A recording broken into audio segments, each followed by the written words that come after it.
The Second Amendment of the United States Constitution is the part of the United States Bill of Rights that protects the right of the people to keep and bear arms. One of the largest battles against the Second Amendment is gun control. Many people believe that the general public should not be allowed to have firearms. Others have their own opinions. We got a chance to interview Don Davis, who is a local celebrity and was at one time the largest independent gun dealer in the nation. We asked him his opinions on gun control and the Second Amendment. Don, do you know your gun prices are the lowest in Indianapolis? Honey, we don't know it, but if you can hum it, we can strum it. And remember, folks, Don's Guns pick a winner because I don't want to make any money. I just love to sell guns. Everybody should own a gun, like the Second Amendment says. Everybody should not carry a gun, and I've been an advocate of that for 40 years. And we've got the law so mixed up on guns that today you can send in your money and get a permit for the rest of your life to carry a gun at 18 years old, but you can't buy one till you're 21. It makes no sense. So you have to take a test to drive a car and get a driver's license. To get a gun, to carry a gun, just send them some money. It's political and it's wrong. There is no gun control. You know, the NRA and people like that, they're only here because they're good marketers. You'll never be able to take the guns away from the American public. You couldn't get it done if you wanted. In 40 years that I've been doing this, there has never ever been a law even suggested to take guns away from the American public. After talking to Don about how easy it is to get a gun permit, I decided to look into it for myself and see if it truly was this easy. Surely enough, he was right. The only requirement was that you had to pay a $125 fee. Now, a gun dealer will require you to have one of these permits, but at a gun show, well, that's a different story. I asked Don how individuals got around selling guns at the gun show without proper permits. He told me all they had to say was, I'm selling from my collection. Now you walk up, you just got out of jail for murder, and you say, how much for that gun? Well, I want $500. Here you are. Yeah. He doesn't ask you who you are. He doesn't check you like Don's does to see if you're a criminal. The FBI has nothing to do with it. Out the door he goes. There's your problem with the gun industry.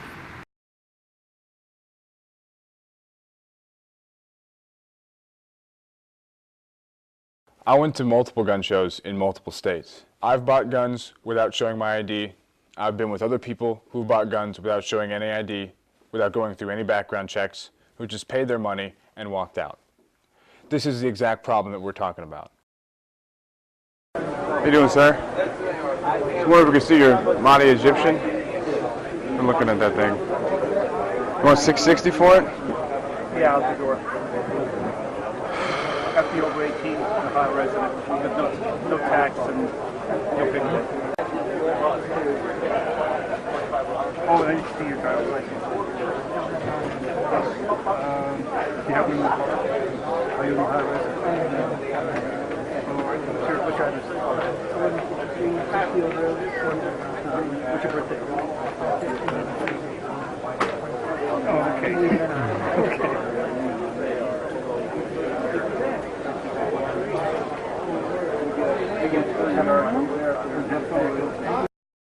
if he could buy a gun without showing ID, doesn't that mean anyone can? Well, how do we stop that? Some would suggest gun control, but does that work? Columbine would not have been prevented by more gun control. The fact of the matter is, nobody likes to talk about, is all the gun control laws already on the books that these kids broke, and the person who sold them the firearms broke. None of them prevented Columbine. Even some celebrities have their views on gun control. You don't need no gun control. You know what you need? We need some bullet control. We need to control the bullets. That's right. I think all bullets should cost $5,000. $5,000 for a bullet. You know why? Because if a bullet costs $5,000, there'll be no more innocent bystanders. Be it. Be it. Every time somebody gets shot, you'll be like, damn, he must have did something. On a more serious note, guns can save lives. And that's what this news story is about. I wouldn't have done it, but it was my son. I had to protect him. This young mother takes maternal instinct to a whole new level. I walked over and got the 12 gauge, went in the bedroom and got the pistol and put the bottle in his mouth, and then I called 911. 18-year-old Sarah McKinley killed a man, she says, to protect her 3-month-old baby. I'm here by myself with my infant baby. Can I please get a dispatcher out here immediately? Late on New Year's Eve, police say 2 men, one armed with a 12-inch hunting knife, were trying to break into her home outside Oklahoma City. McKinley recognized one of them as someone she thought was stalking her. He was from door to door trying to bust in. They said I couldn't shoot him until he come in the door. Are your doors locked? Yes, I've got 2 guns in my hand. Is it okay to shoot him if he comes in the store? I can't tell you that you can do that, but you do what you have to do to protect your baby. The teen mother killed the 24-year-old intruder the second he stepped inside. Police call the shooting justified. After seeing this news piece, we decided to sit down with one of the local police officers and ask him his opinion on gun control. In effect, what gun control is are laws. By the very definition of what a criminal is somebody who breaks laws. So if the effort of people who lobby for gun control or people who believe in gun control, if their belief is that having stricter gun control laws would prevent criminals from having guns, it's backwards, because just by the very nature of what criminals do, they break laws. Very, very rarely do people who have gun permits, do they commit actual crimes with their guns. There was a study done by some professors, I believe it was in New York State, and their names were Wright and Rossi, and they did some interviews with people with convicted felons in prison, and they asked them similar questions. Most often criminals get their guns through theft. They'll break into a house. If you don't keep your guns locked up in a good gun safe, they'll steal your guns, and that's how most criminals get them. Occasionally they'll get them from family members. The criminal son will steal grandpa's shotgun and go out and commit a crime with it. But most likely they get it through theft or burglary. Right now I think there are over 20,000 gun control laws between various states and federal government and local municipalities. I think the amount of laws we have now are sufficient. There is no limit on the number of guns you should be able to have. If you want to have 1 or 10 or 2,000, certainly a personal choice. And when the framers wrote the Constitution, they wanted to have a small government. So it's not in the right of the government now to say, well, you can only buy 1 gun a month, or you can only own 10 guns total. If somebody wants to pay those taxes, to have those stamps, to own those machine guns, then more power to them. The biggest argument on gun control is that it is unconstitutional to take away the individual right to own and bear arms. Who better to address this issue than President Barack Obama? As a general principle, I believe that the Constitution confers an individual right to bear arms. But just because you have an individual right does not mean that the state or local government can't constrain the exercise of that right.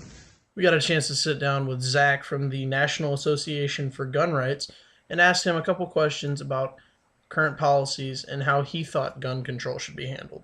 I'm Zach Lautenschlager with the National Association for Gun Rights, Director of Communications and Public Relations there. Gun rights are based on a constitutional right. They are a God-given right.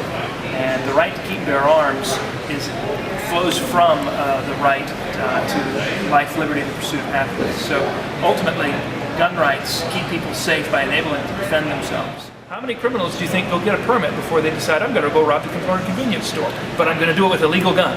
No, they obtain illegal firearms. It's very simple to do. Even in nations where gun ownership is very heavily restricted, bad guys still have guns. There is not a way to keep them from getting guns. I believe the Second Amendment should go as far as it's written. It says the right of the people to keep and bear arms shall not be infringed. You can go back and look at what did they mean when they said arms. They were referring to the modern military weapon of its day, which was the smooth bore musket. It was the rapid-fire weapon of its day. It was take a bayonet and was the military weapon. It was the equivalent to our M16. So I don't think there's any way to debate whether or not the Second Amendment covers an M16. It does. That's the reality. We may not like that today. People may want to redefine it, but the reality is that's how far it goes. Guns don't just shoot people. They are inanimate objects any more than cars drive over people. It requires an operator. Whoa, careful there, Annie Oakley. I don't have to be careful, I got a gun. Well, you'll probably want the accessory kit, holster. Oh, yeah. Bandolier. Baby. Silencer. Loudener. Speed cocker. Ooh, I like the sound of that. And this is for shooting down police helicopters. Oh, I don't need anything like that. Yet. Not only is it in the TV you're watching late at night, it's also in the video games your children play. UAV recon ready for deployment. Do television and video games actually inspire people to do this? The game was Halo 3, a violent video game that Daniel Petrick played up to 18 hours a day. When his parents said enough and barred him from playing, his attorneys say he snapped. He starts searching the house and looks for the video game, just like an addict would look for the drugs. Instead, Daniel Petrick found a gun, calmly walked into a room where his parents were watching TV, asked them to close their eyes because he had a surprise for them, then shot them, killing his mother Susan. You could argue that gun control would have stopped this situation from happening. But is it gun control that's needed? Maybe it's just better gun regulation. Maybe if there was a requirement that wasn't just a $125 fee for you to get a license to own a gun. These are problems that we must face. But at the end of the day, it's a relief to know we still have people who are passionate about gun safety, public safety, and the right to stay armed.